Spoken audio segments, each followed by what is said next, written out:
હેલી કહેતા હોય, કોઈ હેલી ઉભરાણનું કહેતા હોય, આવું બધું ઘણું કહેતા હોય છે.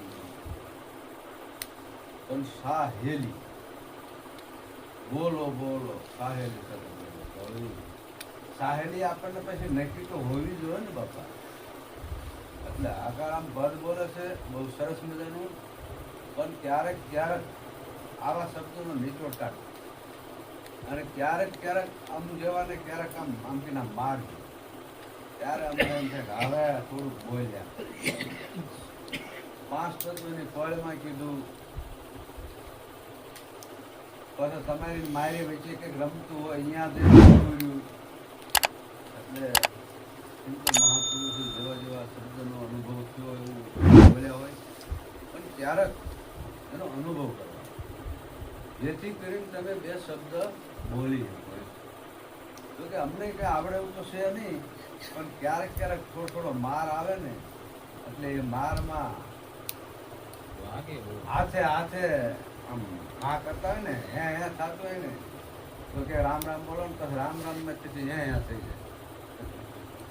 એટલે વાહ વાહ થઈ જાય, વાહ ભાઈ એમ બોલે છે. પણ અમારું એક કહેવાનું એટલું તો છે જ તે, આ પદ તમે ઘણા વખત બોલ્યા છો અને મેં સાંભળ્યું છે, પણ હજુ ફોનમાંથી બહાર નીકળ્યું અહીં પાકું રહે. બીજી વિષયની વાતો આપણી પાસે ઘણી ચિત્તમાં પોરવાઈ જાય છે, પણ પોરવવા જેવી વસ્તુ ચિત્તમાં પોરવાતી નથી. એટલે કબીરે સાખી મોકલી, સંત કરજો વિચાર, વગર પાણીએ નીપજે રીત યત્ને ફળ 4.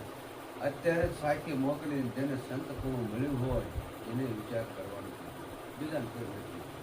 સંત કરજો વિચાર. બીજા કોઈને કીધું તો આપણે એમ જ કહીએ બીજાને કીધું. એટલે આપણે સંતોને એનો વિચાર કરવાનો. કબીર સાહેબે અત્યારે જ મોકલી, સંત કરજો વિચાર, વગર પાણીએ નીપજે રીત યત્ને ફળ 4.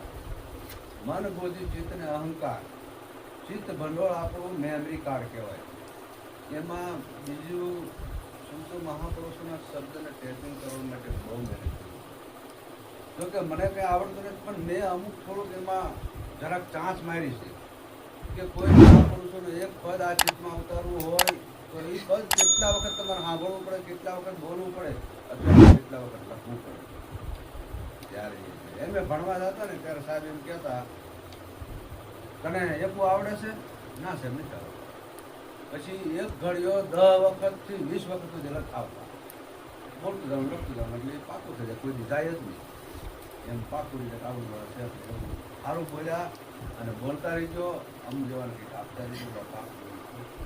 સારું, હવે કોકને આપણે કેવી